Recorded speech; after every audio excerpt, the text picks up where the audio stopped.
अब हम बात करते हैं ओरिजिन की। देखिए, जो डिसिप्लिन है मॉडर्न इंडियन पॉलिटिकल थॉट, अगर हम देखें इसका ऐतिहासिक तौर पे हम इसे देखें, तो देखिए जो 19वीं शताब्दी तक, उससे पहले तक जो ब्रिटिश शासन है उसको किसी भी तरीके से कोई प्रॉब्लम नहीं था, कोई हानि नहीं था, किसी भी तरीके का रिस्पांस नहीं मिल रहा था। नो डाउट कुछ रिवॉल्ट हो रहे थे थोड़े छोटे छोटे स्तर पे, हर कोई अलग अलग अपनी जगह पे रिवॉल्ट कर रहा था, विद्रोह कर रहा था, अलग अलग तरीके से प्रतिक्रिया दे रहा था। मगर हम देखते हैं कि 19वीं शताब्दी के बाद जो 20वीं शताब्दी है या 19वीं शताब्दी के तौर पे, तो हम देखते हैं कि जो शुरुआत में जो थिंकर्स थे जैसे राजा राम मोहन रॉय, तो राजा राम मोहन रॉय का अगर हम देखें तो वो ये चाह रहे हैं कि हाँ, इंडियन सोसाइटी में रिफॉर्म होना चाहिए, भारतीय समाज में क्या परिवर्तन आना चाहिए, समाज का सुधार होना चाहिए। मगर वो जो ब्रिटिश शासन है उसी के अंतर्गत उस सुधार की मांग करते हैं। ठीक है, तो हम अगर यहाँ पे ध्यान से देखें तो कोई सीरियस एग्जिस्टेंशियल चैलेंज नहीं था ब्रिटिश कॉलोनिज्म को शुरुआती दौर पे। ठीक है, और ब्रिटिश क्या कर रहा था, अपनी पावर को स्टेब्लिश कर रहा था, कंसोलिडेट कर रहा था, अपने अपनी सत्ता अच्छी तरह से स्थापित कर रहा था, और हो भी चुकी थी इस दौर में। और इस सत्ता को बनाए रखने के लिए, जैसे आप किसी किसी देश पे आप अगर किसी देश पे आप कब्जा कर ले, किसी देश पे आप अपना आधिपत्य जमा ले, तो वहाँ के नागरिक आपके आधिपत्य को स्वीकार करें, नहीं तो आप हमेशा टेंशन में रहेंगे। ठीक है, तो अब क्या कर रहा था ब्रिटिश, अब सपोर्ट चाहता था, जो इंडियन सब्जेक्ट हैं यानी जो भारतीय लोग हैं उन सब से क्या चाहिए, उनको सपोर्ट चाहिए कि हाँ, आप हमारी स्वामित्व को माने, अब हम नए रूलर हैं। ठीक है, तो तो यहाँ पे देखते हैं कि एक नया जो एजुकेटेड अर्बन क्लास है उसका क्रिएशन होता है। ठीक है, क्योंकि देखिए यहाँ पे अंग्रेज एकदम क्लियर थे कि हमें अब हमें जो काम करना है वो भारतीय लोगों पे काम करना है, ऐसे वर्ग का निर्माण करना है जो हमारी सत्ता का सम्मान करें, स्थापित करें और बना बना रहे। तो उन्होंने क्या करा, इंग्लिश एजुकेशन सिस्टम लेके आए, इंग्लिश एजुकेशन सिस्टम। दूसरा, एक लैंडलॉर्ड वाला क्लास खड़ा करा। ठीक है, जिसे भूमिपति कह सकते हैं। ठीक है, अब ये जो भूमिपति है ये कौन है, देखिए अंग्रेज हर गांव में जाके टैक्स नहीं कलेक्ट कर सकते, क्योंकि भारत इतना बड़ा क्षेत्र है, वहाँ पे उनको क्या चाहिए, कुछ लोकल सपोर्ट चाहिए। तो आप जैसे मान लीजिए कोई एक गांव हो गया, यहाँ पे कोई भूमिपति को ले लिया और उनसे भूमिपतियों से वो लगान लेते थे। तो यहाँ पे इस तरीके से ये अपने रूल को स्टैब्लिश कर रहे हैं, मजबूत कर रहे हैं।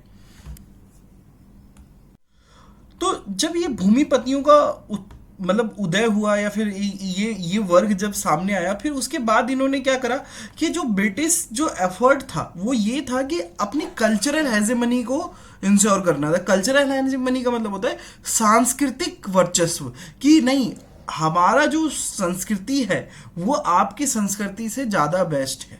ठीक है, जिसे बोलते हैं वेस्टर्न कल्चर।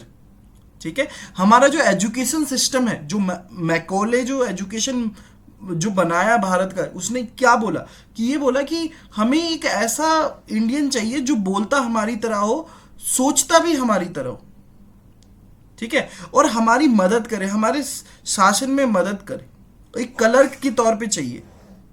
ठीक है, तो एक कल्चरल हेजेमनी उन्होंने बनाने की कोशिश करी। ठीक है, सिस्टम ऑफ एजुकेशन जो इंग्लिश एजुकेशन ये लेके आए। ठीक है, इसी पे एक जो थिंकर है M.N. झा यानी मानवेंद्र नाथ झा, वो इन इस दौर को तीन स्वरूप में बताने की कोशिश करते हैं। सबसे पहले वो बताते हैं कि जो अंग्रेज आए उन्होंने क्या करा, सबसे पहले पूरे भारत को क्या करा, एक सिंगल यूनिट के अंदर यानी एक प्रशासनिक इकाई के तहत एकीकृत कर दिया। कि ये जो पूरा भारत है, अगर आप देखें तो इसको क्या करा, एक सेकेंड, ये जो पूरा भारत है इसको, ये पाकिस्तान भी उस समय का, और ये बांग्लादेश भी, और बाकी के राज्य, ये सारे चीजें, और ये सबको क्या करा, एक सिंगल यूनिट यानी प्रशासनिक क्षेत्र या दायरे में लेके आए। एक मतलब यानी पूरे भारत का जो कोई केंद्र बिंदु है वो एक है, जो कि बंगाल के अंदर है। ठीक है। तो एक सिंगल एडमिनिस्ट्रेटिव यूनिट के तौर पे इन्होंने यूनिफाइड करा। उसके बाद इन्होंने ये इंग्लिश एजुकेशन सिस्टम इस्टेब्लिश करा, इंग्लिश को प्रमोट करा, इंग्लिश एजुकेशन को प्रमोट करा, और इंडिया की जो कल्चरल इंफीरियरिटी है उसको मजबूत करा। अपने जितने भी वो अपने मानव विज्ञानी या फिर पुरातनवादियों को लेके आए, यानी अपने जो अकेडमिक्स को लेके आए, और उन्होंने ये स्टैब्लिश करने की कोशिश करी कि नहीं, ये जो समाज है ये पिछड़ा हुआ समाज है और इसका जो उत्थान है वो केवल हम ही कर सकते हैं। तो ये 3 काम उन्होंने करे जो कि मानवेंद्र नाथ झा भी इसको एक्नॉलेज करते हैं। अब इन्हीं दौर के अंदर, इसी सिचुएशन के अंदर जो आपका मॉडर्न इंडियन पॉलिटिकल थॉट है वो इमर्ज करता है। जो social political and cultural context है वो आपका ये है, ठीक है। अब इस कंटेक्स्ट के अंदर अगर आप ध्यान से देखेंगे तो देखिए हमारे पास ना 3 तरीके के थिंकर्स की कैटेगरी आती है, ठीक है। अब ये जो सोशियो इकोनॉमिक एंड कल्चरल, यानी सांस्कृतिक, ठीक है। इस कंटेक्स्ट के अंदर क्या होता है, ये 3 तरीके के हमारे थिंकर सामने आते हैं। 3 तरीके के कैसे थिंकर आते हैं? जो एक थिंकर जो कह रहे थे कि नहीं, हमें एकदम से पूरा रिप्रोड्यूस करना है। रिप्रोड्यूस किसको? वेस्टर्न सोसाइटी को, कि जो वेस्ट में चल रहा है उसी को अप्लाई कर दो इंडियन सोसाइटी में, रिप्रोड्यूस कर दो। दूसरे कैटेगरी के थिंकर कह रहे हैं कि नहीं, अब हमें अपना रिवाइवल करना है। यानी रिवाइवल कैसे? कौन से रिवाइवल? कि जो हमारी एंशिएंट है, एंशिएंट यानी जो हमारे पुराने जो ट्रेडिशन है, जो लर्निंग है, एंशिएंट लर्निंग, अंडरस्टैंडिंग, इन सबको हमें रिवाइव करना है, ठीक है, अंडरस्टैंडिंग। और जो तीसरे कैटेगरी के थिंकर है वो ये बोलते हैं कि नहीं, वेस्ट को रिप्रोड्यूस प्लस में जो इंडियन जो एसेंस है,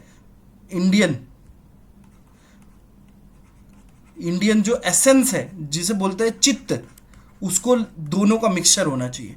तो इस 3 कैटेगरी में हमारे जो जितने भी मॉडर्न इंडियन पॉलिटिकल थिंकर्स हैं वो इन 3 कैटेगरी में है। तो जैसे फॉर एग्जांपल अगर आप राम मोहन रॉय को देखेंगे तो राम मोहन रॉय ना आपके फर्स्ट कैटेगरी में आते हैं। वो बोलते हैं कि नहीं, नो डाउट हम सब स्पिरिचुअल वे में हम बहुत आगे हैं, मगर हमें वेस्ट से जो मटेरियल डेवलपमेंट है, जो उन्होंने हासिल करा है, जो उन्होंने अचीव करा है, वो हमें जानना और समझना है, ठीक है। इंग्लिश एजुकेशन की बात करते हैं, बहुत सारी चीज़ें, लॉजिक की बात करते हैं। तो जो वेस्ट का है उसे एकदम सीखा जाए। मॉडर्न साइंस, तो आप सब देखोगे कि बंगाल के अंदर जो मॉडर्न साइंस है वो भी क्या नाम है, राजा राम मोहन रॉय, और जो कुप्रथा है कि हाँ कि ये जो सती व्यवस्था पे भी देखेंगे वो बहुत सारी कुप्रथा, उन सबको विडो रीमैरिज, ये सब लेके आते हैं। तो ये बोलते हैं कि नहीं, सीधा वेस्टर्न जो पाश्चात्य मूल्य है उसको एकदम से हम स्थापित कर दें। और जो दूसरी कैटेगरी के थिंकर हैं, अब वो ये बोलते हैं कि नहीं, हमें ना एंशिएंट जो लर्निंग है, जो हमारे वेद पुराण, तो इसमें आप सब महर्षि दयानंद सरस्वती को रख लीजिए, गांधी को रख लीजिए, बहुत सारे थिंकर हैं जो ये चाहते हैं कि नहीं, हमारा जो पुराना जो ट्रेडिशन है उसको दोबारा से जीवित करा जाए, या फिर जो हमारी जो एंशिएंट लर्निंग है उसको दोबारा से सामने लेके आया जाए। फिर उसके बाद जो तीसरी कैटेगरी के थिंकर हैं वो ये चाहते हैं कि जो ट्रेडिशन यानी परंपरा प्लस में मॉडर्निटी, इन दोनों का साथ लेके आगे बढ़ा जाए। तो ये जो तीसरी कैटेगरी के जो थिंकर्स हैं वो दोनों चीजों को साथ लेके चलते हैं। तो ये 3 कैटेगरी के थिंकर्स आपको मिलेंगे। कॉन्टेक्स्ट हमारा जो है, जो अभी हमने देखा, जो मानवेंद्र नाथ झा ने भी बताने की कोशिश की थी, और उस कंटेक्स्ट में, उस संदर्भ में ये 3 तरीके के हमारे जो विचारक है वो इमर्ज होते हैं वो सामने आते हैं, और उन विचारकों में से सबसे पहले जो विचारक की जो श्रेणी है वो ये बोलती है कि केवल और केवल हमें सारा चीज त्याग करके हमें जो पाश्चात्य व्यवस्था, यानी जो अंग्रेज जिस व्यवस्था में जी रहे हैं वैसी व्यवस्था हमें कायम करनी चाहिए, क्योंकि वहाँ पे व्यक्तिवाद ज़्यादा प्रमुख है, व्यक्ति को ज़्यादा स्वतंत्रता है। और जो दूसरी श्रेणी के जो विचारक हैं वो ये बोलते हैं कि नहीं, हमें दोबारा से हमें अपने एंशंट पास्ट पे जाना चाहिए, वहाँ पे किस तरीके की व्यवस्था थी, वो किस तरीके से समृद्ध था, वो कैसे अपनी समस्याओं का समाधान कर रहा था। तो दूसरी श्रेणी के थिंकर वो हैं जो ये बोलते हैं कि नहीं, दोबारा से पुनर्निर्माण करा जाए। और जो तीसरी श्रेणी के जो विचारक हैं वो ये कह रहे हैं कि नहीं, हमें वेस्टर्न यानी जो पाश्चात्य जो आधुनिकता है और साथ ही साथ जो भारतीय परंपरा है, उन दोनों का एकदम एक एकदम अच्छा समागम करके हमें अपने इतिहास को, आइडिया ऑफ इंडिया को मजबूत करना चाहिए। तो इसको एक नाम भी देते हैं, जैसे व्यष्टि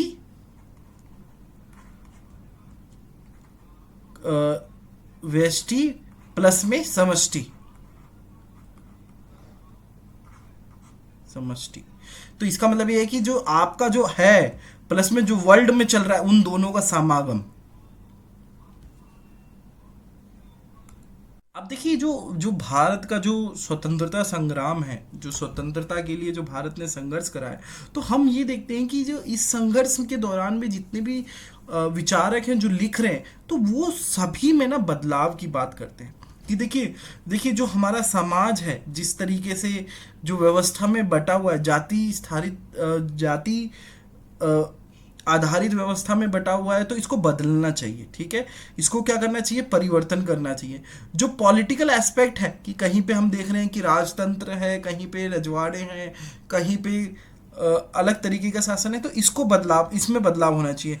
इकोनॉमिक एस्पेक्ट यानी जो आर्थिक जो पहलू है उन पे बदलाव होना चाहिए कि कोई एक जो काम है वो केवल और केवल एक ही समुदाय तक नहीं, अब वो हर कोई कर सकता है, मतलब आप अपनी जात से उठ के भी काम कर सकते हैं। तो इस तरीके, तो ये जो जितना भी जो स्वतंत्रता संग्राम था वो एक केवल आज़ादी लेने के लिए नहीं था, वो भारत के जो चहुमुखी जो बदलाव है उसकी बात करता है। ठीक है, सांस्कृतिक तौर पे बदलाव की बात करता है। तो इन सभी को में बदलाव, सुधार लाना, सांस्कृतिक मतलब जो आपका जो संस्कृति में है, जैसे जैसे उस चीज में बदलाव करना, कि जैसे चाइल्ड मैरिज एक कल्चर है, तो इस कल्चर में बदलाव करना। ठीक है, तो ये इन सभी चीजों के ऊपर एक तरह से काउंटर था। जितने भी हमारे जो आधुनिक राजनीतिक विचारक है वो इन सभी पे बात कर रहे हैं। कोई भी थिंकर कोई एक एस्पेक्ट पे काम नहीं कर रहा, वो सभी पे काम कर रहा है। देखिए, इन्हीं चीजों को काउंटर करते हुए भारत में एक पुनर्जागरण शुरू होता है, यानी इंडियन रेनेसां। ठीक है, अब ये जो पुनर्जागरण है भारत में, तो ये हो कहाँ रहा है? अगर हम ध्यान से देखें तो उसका जो केंद्र है वो आपका है बंगाल।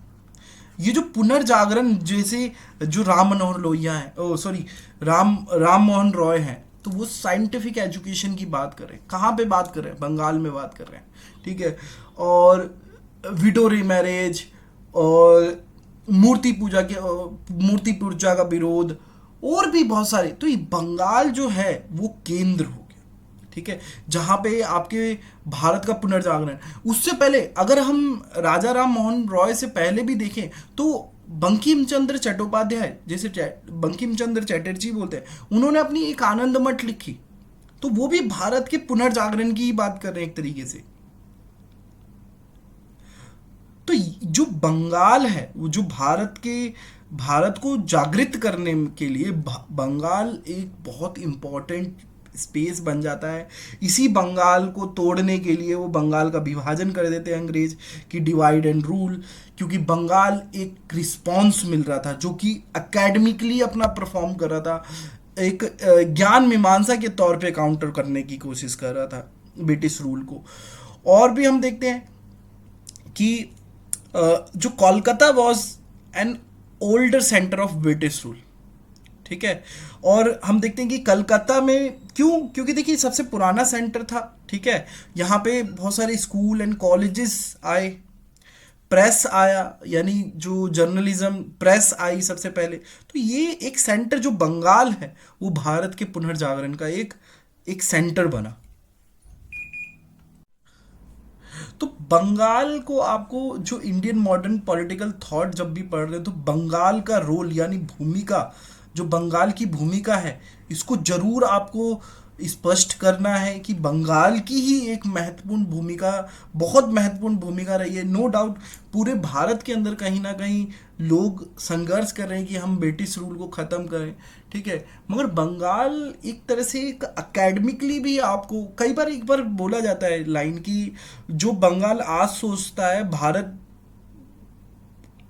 उसे कल सोचता है। यानी जो बंगाल अगर कोई चीज़ को आज सोचता है तो उसे बहुत टाइम बाद भारत उसे सोचता है। तो बंगाल जो फर्स्ट स्पेस है जहाँ पे चीज़ें गढ़ी जाती है, बनती हैं, जब आवाज़ उठती है, उसके बाद पूरे भारत तक उसको अपनाता है, ठीक है। तो देखिए उस टाइम पे एनर्जेटिक पॉपुलेशन था बंगाल, मतलब बहुत तरीकों से आप देखोगे ना तो बंगाल बहुत तरीकों से समृद्ध था। एग्रीकल्चर बहुत अच्छा था, ठीक है। कमर्शियल एग्रीकल्चर भी में भी बहुत अच्छा था, ठीक है। और नई नई अपॉर्चुनिटीज़ को आगे खींचने की ओर कोशिश करता है कि आज तो हम देखेंगे कि बंगाल की परिस्थिति अलग तरीके से है, मगर उस समय में क्योंकि देखिए अगर आप ध्यान से देखेंगे तो उस समय जो बंगाल था वो बंगाल नहीं था, वो उस समय बांग्लादेश का भी पार्ट और भी बहुत सारे पार्ट बन के बंगाल बनता था, ठीक है।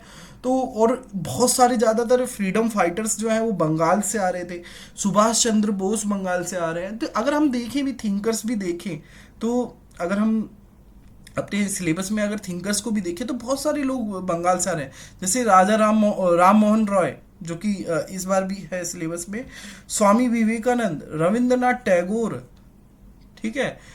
ये सारे लोग, ज़्यादातर लोग कहाँ से आ रहे हैं? बंगाल से आ रहे हैं।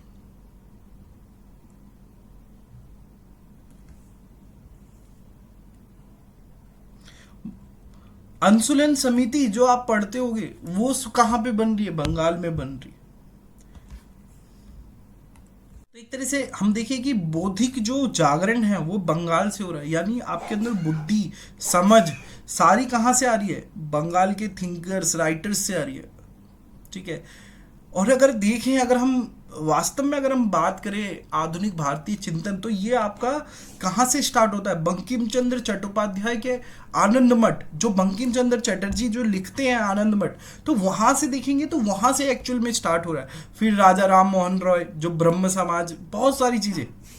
फिर उसके बाद देखते हैं जो थिंकर्स जो हैं वो क्या कर रहे हैं कि जो पास्ट की जो ग्लोरी है, जो अपना जो अतीत है उसके गौरव गौरव गाथा स्थापित कर रहे हैं कि नहीं, जो हमारा जो पास्ट है वो बहुत सुंदर रहा है, ठीक है। पास्ट में बहुत सारी अच्छी चीजें थी, ठीक है। फिर उसके बाद क्या है कि जिस तरीके से जो वेस्ट है, जो जो वेस्टर्न सोसाइटी है वो एक तरह से एंशिएंट ग्रीक को अपना एक तरह से फॉर फादर समझती है। तो वहीं पे अगर हम बात करें इंडिया, तो इंडिया अपने जो भारतीय परंपरा है उसको समझने या उसकी ओर आगे बढ़ने की कोशिश करता है।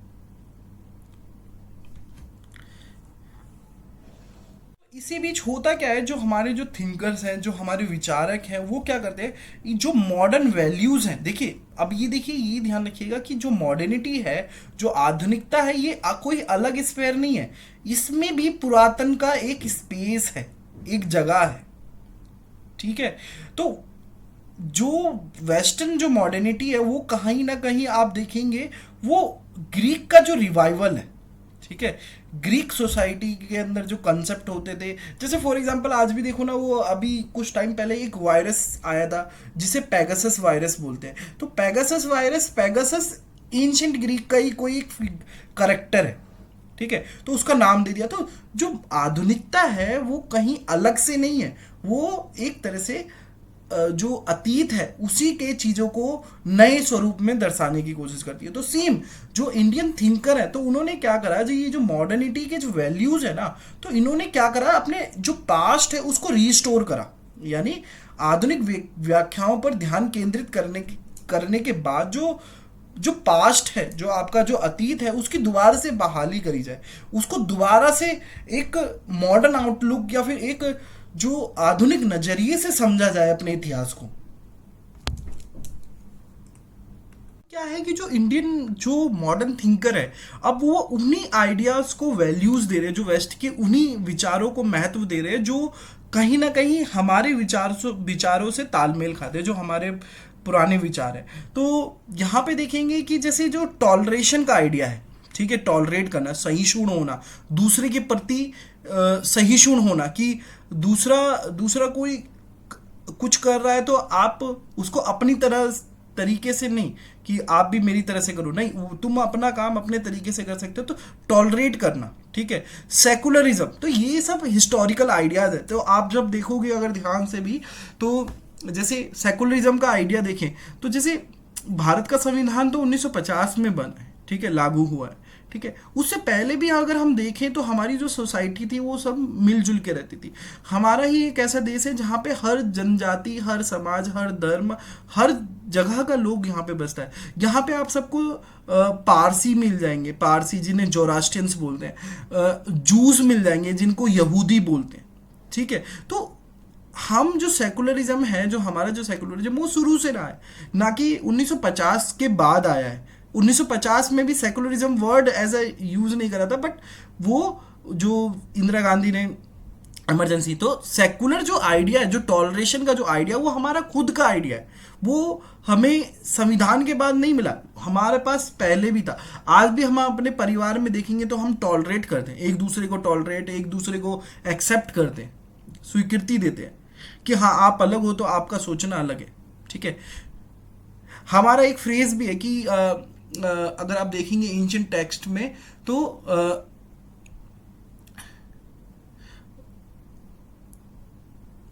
एकम सत्य विप्रा बहुधा वदंती, मतलब यानी सत्य एक है, उसको देखने वाले अलग अलग नजरिए से देखते हैं। तो ये तो हमारा कोर वैल्यू है सेकुलरिज्म का, टॉलरेशन का, ठीक है। फिर हम उपनिषद में भी देखेंगे तो वसुधैव कुटुंबकम की बात करिए, कि world as a one family, ठीक है। अगर हम अकबर के सुलह कुल की भी नीति को भी देखेंगे तो उसमें भी हमें दिखेगा पीस एंड हार्मनी की बात करते हो। ये जो हमारे वैल्यूज हैं वो हमारे पुराने वैल्यूज हैं। फिर उसके बाद अगर हम डिबेट्स देखेंगे, कि देखिए यहाँ पे ना जो थिंकर्स है ना, उनके बीच में भी डिबेट चल रहा है। जितने भी हमने जो मॉडर्न इंडियन थिंकर्स हैं उनके बीच में भी डिबेट कर रहा है। देखिए, जिसमें से एक डिबेट मैं ये बता देता हूँ कि जैसे हमने शुरू में 3 कैटेगरी में डिफाइन करा है ना, कि एक तो वो थिंकर हैं जो चाहते हैं कि पूरे वेस्ट का सिस्टम इंडिया पे लागू हो जाए, ठीक है, दैट्स इट, हमारी सारी प्रॉब्लम सॉल्व हो जाएगी। दूसरी कैटेगरी के थिंकर वो हैं जो ये चाहते हैं कि नहीं, हमें अपने एंशिएंट पास्ट को रिवाइव करना चाहिए, वहाँ से सीखना चाहिए, हमारी समस्या अलग है, हमारे उसके सॉल्यूशन जो हल होंगे, जो निदान होंगे वो अलग होंगे, ठीक है। पाश्चात्य की चीज़ें को अप्लाई करके हम अपनी प्रॉब्लम को और बढ़ाएंगे, ना कि सुलझाएंगे, ठीक है। तीसरा बात करते हैं कि नहीं, मिक्स होना चाहिए, जो इंडियन और व्यष्टि और समष्टि का दोनों का मिक्सचर करके हम अपनी समस्या को सॉल्व करेंगे, ठीक है। तो ये 3 कैटेगरी के थिंकर थे।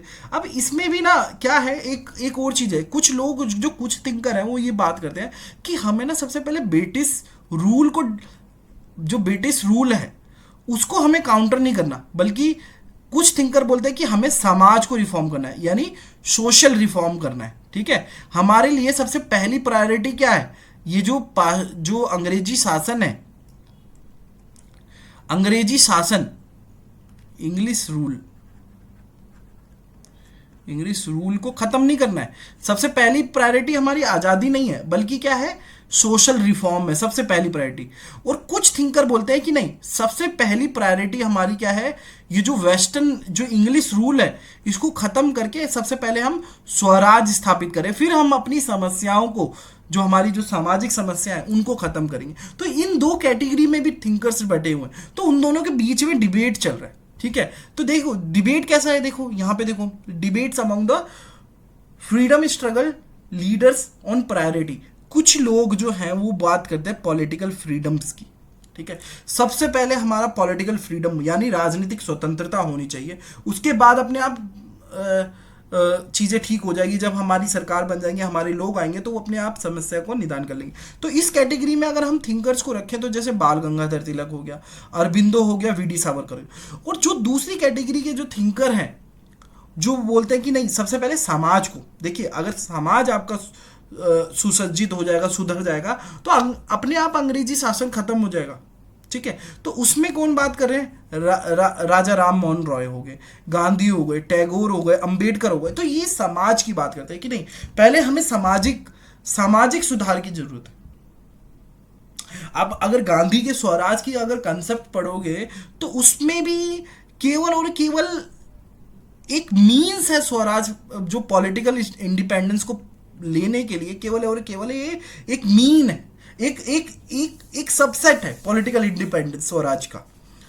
ठीक है, केवल आजादी लेना स्वराज नहीं है, गांधी ये क्लियर कर देते। ठीक है, तो यहां पे जो तिलक है वो ये बोलते हैं कि रिफॉर्म हम बाद में करेंगे। ठीक है, तो जैसे बहुत सारे जो थिंकर्स हैं, जैसे तिलक हैं, वो एम जी रानाडे और गोपाल कृष्ण गोखले, ये सब विश्वास तो करते हैं कि भारतीय आज़ादी होनी चाहिए, सबसे पहली होनी चाहिए। मगर इनके लिए जैसे जो तिलक हैं वो ये बोलते हैं कि सॉरी, जो एम जी रानाडे हैं, जैसे तिलक हो गए, इनके लिए क्या है, सबसे पहले स्वराज है कि पॉलिटिकल इंडिपेंडेंस चाहिए, पॉलिटिकल फ्रीडम चाहिए। मगर जो एम जी रानाडे हो गए, गोपाल कृष्ण गोखले हो गए, ये बात करते हैं कि नहीं, सबसे पहले स्वराज आना चाहिए। ठीक है, कि तो ये जो एम जी राना डे हैं, चाहे ये इकोनॉमिक इंडिपेंडेंस, या फिर ये बोल रहे हैं कि जो वेस्टर्न सोसाइटी, जो इंग्लिश सोसाइटी है, जो ब्रिटिश है, वो लिबरलिज्म के प्रिंसिपल को फॉलो नहीं करे। तो ये जो कैटेगरी है एम जी राना डे या फिर गोपाल कृष्ण, ये बोल रहे हैं कि हमें ना इंग्लिश रूल के अंदर ही हमें सबसे पहले सोसाइटी का रिफॉर्म करना चाहिए। मगर वहीं दूसरी तरफ जो तिलक है, उनका एकदम क्लियर मेथड है कि नहीं, सबसे पहले स्वराज होना चाहिए, जो कि वो एक नारा भी दे, स्वराज मेरा जन्म सिद्ध अधिकार है। तो स्वराज सबसे पहले, उसके बाद हम भारत की जितनी भी समस्याएं हैं उसको हम सॉल्व कर लेंगे। ठीक है, हम रूल्स बना देंगे, ये कास्ट सिस्टम को खत्म करेंगे, सब चीज़ों को। मगर वहीं पे दूसरी कैटेगरी के जो थिंकर है वो नहीं, सबसे पहले रिफॉर्म करो सोसाइटी में, कि आपकी जो सोसाइटी अगर कोई किसी दूसरे शासन के तहत अगर गुलाम बन गई है तो इसमें कहीं ना कहीं प्रॉब्लम है। आपकी सोसाइटी में एकता नहीं है कि वहाँ पे कोई तीसरा आदमी आके रूल कर जा रहा है। तो आप पहले, सबसे पहले सोसाइटी लेवल पे रिफॉर्म करो, सोसाइटी को मजबूत करो, यानी आम नागरिक को मजबूत करो, तो आपका नेशन, आपका देश अपने आप मजबूत हो जाएगा। और ये जितने भी थिंकर्स हैं, ये सारे जितने भी वेस्टर्न मेथड है, बिलीफ सिस्टम है, एटीट्यूड है, इन सबको रिजेक्ट करते हैं, सबको रिजेक्ट करते हैं। जो वेस्टर्न मेथड है या फिर जो नज़रिया है, जो एटीट्यूड है वेस्टर्न का, उस सबको रिजेक्ट करते हैं और ये बताने की कोशिश करते हैं कि देखिए, जो नो डाउट आपका जो मॉडर्निटी है वो एक यूनिवर्सल फ्रीडम को इंस्टॉल करता है, यानी एक सार्वभौमिक स्वतंत्रता को बढ़ावा देता है। मगर कॉलोनियलिज्म वहीं दूसरी ओर एक तरह से हायरार्की को क्रिएट करता है, एक तरह से दास बनाता है, एक तरीके से उपनिवेश बनाता है। ठीक है, उसके बाद जो ब्रिटिश का इंटेंशन था इंडिया में, जो कि विकास करना नहीं था केवल और केवल, ना ही मॉडर्नाइज करना था, बल्कि अपना एक तरह से गुलाम बनाना था, उसको भी स्पष्ट करते हैं जो हमारे मॉडर्न इंडियन पॉलिटिकल थिंकर्स हैं। उसके बाद वो देखते हैं कि जो इनलाइटनमेंट का इम्पैक्ट क्या हुआ, कि जो इनलाइटनमेंट के इम्पैक्ट से, इनलाइटनमेंट का की थ्योरी लेके ही जो यूरोपियंस हैं वो ये बात कर रहे थे कि ये श्वेत लोगों का ड्यूटी है कि जो अश्वेत लोग हैं उनका कल्याण करे, उद्धार करे। तो बट ये जो जस्टिफिकेशन है, इसको काउंटर करते हैं जो हमारे मॉडर्न इंडियन पॉलिटिकल थिंकर्स हैं। देखिए, जो कंट्रीब्यूशन रहा है जो मॉडर्न इंडियन पॉलिटिकल थिंकर है, उनका सबसे पहला जो ये है कि जो भारतीय जो सांस्कृतिक विरासत है ना, उसके अंदर एक तरीके से लोगों में जुनून झोंका जाए, यानी आप अपनी संस्कृति पे गर्व करें, भारतीय संस्कृति पे गर्व करें। ठीक है, सबसे पहला ये लक्ष्य था। ठीक है, इसी माध्यम से हम सबको पता चला कि हाँ, हमारी जो भारतीय विरासत है उसमें ये सब चीज़ें था, क्योंकि अंग्रेज इन सभी चीज़ों को अंडरमाइन करते जा रहे थे। ठीक है, वो केवल बोलते थे कि ये स्नेक चार्मर्स की सोसाइटी है। ठीक है, ये मूर्ति पूजक है, या फिर ये लोग जो हैं ये जानवरों की पूजा करते हैं। तो इस तरीके से ये, फिर दूसरा क्या है, जो वेस्टर्न सिविलाइजेशन है, जो कि अपनी सिविलाइजेशन को जो अंग्रेज बोल रहे हैं कि ये सबसे बेस्ट है, उसको काउंटर करते हुए गांधी जैसे बताते हैं कि नहीं, ये जो सोसाइटी आपकी वेस्टर्न सोसाइटी है, ये जो इंडस्ट्रियल सोसाइटी है, इसमें कहीं ना कहीं जो नैतिक तौर पे और आध्यात्मिक तौर पे बहुत सारे अभाव हैं। ठीक है, ये नैतिक और आध्यात्मिक तौर पे ये आपके समाज खड़ा ही नहीं है। ठीक है, केवल और केवल भौतिकता के ऊपर खड़ा है। ठीक है, और जो जो तीसरा कंट्रीब्यूशन ये रहा कि इन्हीं की राइटिंग्स की वजह से आगे और लीडरों में भी यही चेतना जागृत होती है, अपने स्वराज की चेतना जागृत होती है। और यही थिंकर्स हैं जो जो बताते हैं कि जो जो बात कर रहा है कि ब्रिटिश, कि हम इनका उद्धार कर रहे हैं, बट इनका हिडन एजेंडा क्या है, अपना विकास करना, कॉलोनियलिज्म को और मॉडर्निटी को समझाते हुए कि मॉडर्निटी यूनिवर्सल फ्रीडम की बात करता है, मगर यहाँ पे ब्रिटिश जो हैं वो कॉलोनियलिज्म यानी उपनिवेश के माध्यम से क्या कर रहे हैं, अपने हमारे देश को हमारे देश का नाश कर रहे हैं, अपना जितना भी संसाधन है, जितना भी रिवेन्यू है, अपने देश ले जा रहे हैं, और हमें केवल और केवल एक मार्केट और एक तरह से अपना उपनिवेश बना रखा है। अब देखिए, ये जो पॉइंट है डायलॉग और एक्टेड अगेंस्ट कॉलोनियल रूल, तो सबसे पहला जो कंट्रीब्यूशन यही है कि वो एक डायलॉग करना चाह रहे हैं। ठीक है, वेस्टर्न सोसाइटी से, अपने वेस्टर्न काउंटर पार्ट से जो उन्हें रूल कर रहा है, जो उनको उपनिवेश बना रखा है। और ये पता नहीं, देखिए इसमें ये दिक्कत है कि जैसे जो पॉलिटिकल साइंटिस्ट हैं, जो पॉलिटिकल थिंकर है, जैसे हिगल हो गया या टी एच ग्रीन हो गया या जॉन लॉक, इन तरीके की सिस्टमेटिक अंडरस्टैंडिंग नहीं प्रेजेंट करते हैं, बल्कि अपने तरीके से एक अपने वे में ये बताने की कोशिश करते हैं कि नहीं, आपका जो रूल है वो जस्टिफाइड नहीं है, आपका कहने और करने में अलग है। ठीक है, आप डिवाइड कर रहे हो, रूल कर रहे हैं। ठीक है, तो एक एक तरह से जो इंडियन मॉडर्न पॉलिटिकल थिंकर्स हैं वो एक तरह से डायलॉग करना चाह रहे हैं। ठीक है, और जो कॉलोनियल रूल है उनके अगेंस्ट अपनी बात रखना चाह रहे हैं। फिर उसके बाद हम देखते हैं कि जो आधुनिक विचारक है ना, वो केवल और केवल उस जो कॉलोनियल एरा है उससे पहले के जो जितने भी पॉलिटिकल थॉट्स रहे हैं, चाहे वो मिडीवियल रहे हों, चाहे वो एंशंट रहे हों, उन सभी के ऊपर अपनी दोबारा से खोज या फिर अपने अपने जो मूल्य हैं उसको निखारने की कोशिश करते हैं। ठीक है, फिर क्या है कि बहुत सारे थिंकर्स में ना, भारत जैसे कि एक तरह से विविधताओं का देश है, बहुत सारी डाइवर्सिटी है, बहुत सारी तरीके की चीज़ें हैं। तो यहाँ पे जो थिंकर्स जो है ना वो भी बटे हुए हैं कि कोई थिंकर है, कोई एक पर्टिकुलर सोशल इश्यूज के ऊपर लिख रहा है, कोई एक पर्टिकुलर सोशल इशू, कोई रिलीजन के ऊपर लिख रहा है, कोई रीजन के ऊपर लिख रहा है। ठीक है, तो ये सब बटे हुए थिंकर्स जो, क्योंकि उनके जो थॉट्स में हमें दिखता है कि कोई रिलीजन को सेंटर में रख के अपनी गणनाएं कर रहा है, रीजन को सेंटर में रख के। तो ये सब एक तरह से कैरेक्टरिस्टिक्स भी हैं जो इंडियन मॉडर्न पॉलिटिकल थिंकर्स के। और हर थिंकर अपने एक यूनिक एक्सपीरियंस को अपने अध्ययन के माध्यम से सामने रखता है। और उनका जो प्राइमरी जो ड्यूटी था वो था कि ये जो विदेशी जो शासन है इसको ख़त्म करा जाए, और जो भारतीय परंपरा है, जो भारतीय सभ्यता है, उसको पुनर्जागृत करा जाए।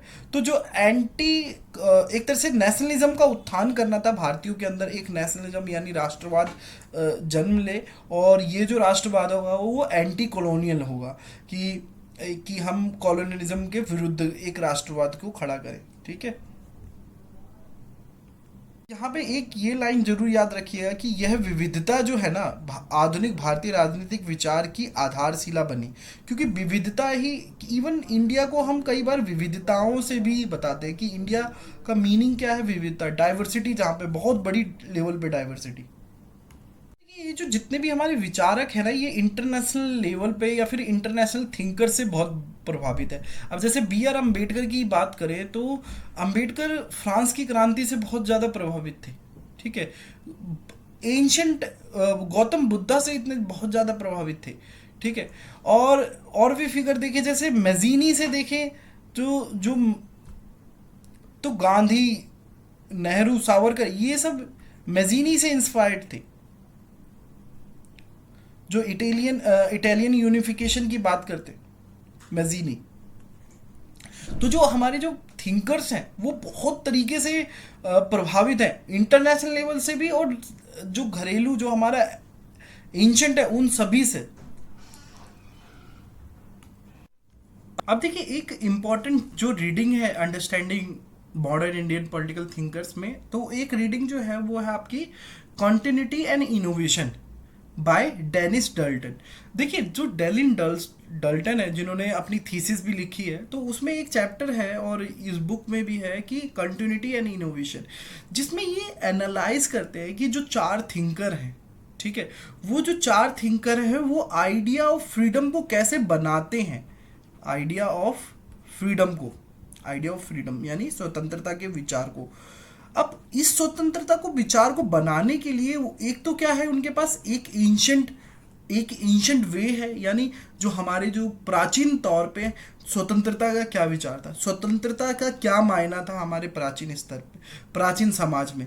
दूसरा, जो मॉडर्न जो वैल्यू है, जो मॉडर्न सोसाइटी है, वो इस फ्रीडम के विचार को किस तरीके से लेती है, ठीक है।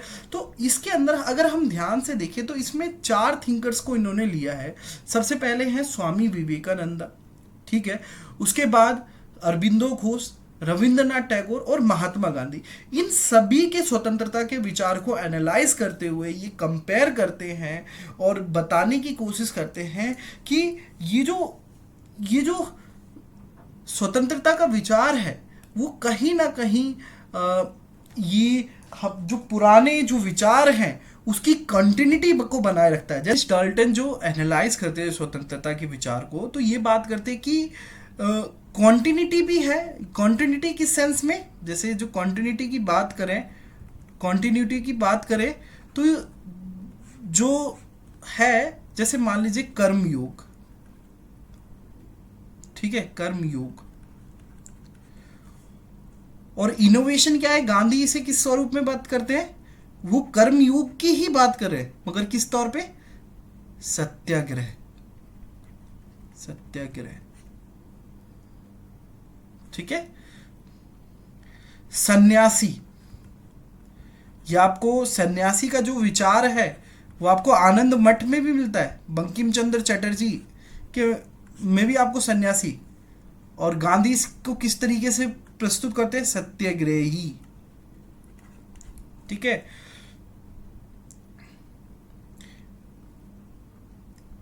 जो समाज है,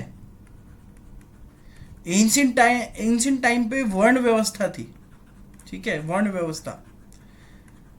यहां पे जो थिंकर्स हैं इसको इवॉल्व कर रहे हैं, ठीक है, एक नए समाज की संरचना, एक नया जिसमें सद्भावना हो, स्वार्थ हो। जैसे गांधी देखोगे तो आप गांधी निम्न स्तर पे जाके रहते, एकदम साधारण जीवन की तौर पे।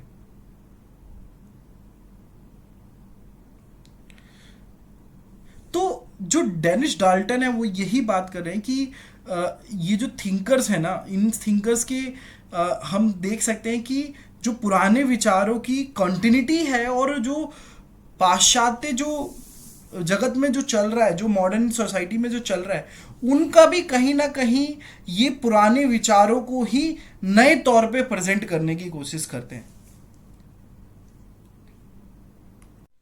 तो ये इनका आइडिया रहा है। तो ये जो डेनिस डाल्टन है यही बोल रहे हैं कि एक तरह से आपको कॉन्टिन्यूटी भी मिलेगी और इनोवेशन भी मिलेगा। और ये ना जो कॉन्टिन्यूटी और इनोवेशन है, ये एक तरह से एक इंडियन आइडिया है कि इंडियन सोसाइटी है वो कॉन्टिन्यूटी में भी विश्वास करती है और इनोवेशन में, बट जो एसेंस होता है, जो एसेंस है, जो मूल है, वो हमेशा चित्त में बना रहता है, यानी वो चिति में है। जैसे आप सब इन थिंकर्स के विचारों को, जैसे कर्मयोग, तो कर्मयोग अलग अलग थिंकर अपने अपने तरीके से बताएंगे, ठीक है, मगर कर्म और योग का विचार मिलेगा। स्वयं से साक्षात्कार, सेल्फ रियलाइजेशन, ये विचार आपको मिलेगा, ठीक है। तो देखिए, जो इंडियन मॉडर्न पॉलिटिकल थिंकर्स के बीच में ना, देखो तीन कंसर्न है, तीन चुनौतियां हैं। चुनौतियां यह आप सबको ध्यान में रखना है। देखिए चुनौतियां क्या है, सबसे पहले क्या क्या करना है, इनको शांति स्थापित करनी है। क्या करनी है? शांति स्थापित करनी है। शांति किसके बीच में? एक तो जो शहरी है, ठीक है, और ग्रामीण, इन दोनों के बीच में, ठीक है। दूसरा राष्ट्रीय एकता, राष्ट्रीय एकता और धार्मिक भिन्नताओं के बीच में, भिन्नताओं। और जो तीसरा जो शांति स्थापित करनी है या हार्मोनाइज करना है वो है व्यक्ति और समाज, यानी इंडिविजुअल एंड सोसाइटी, या सोशल इक्विटी कह सकते हो आप। इंडिविजुअल फ्रीडम या सोशल इक्विटी।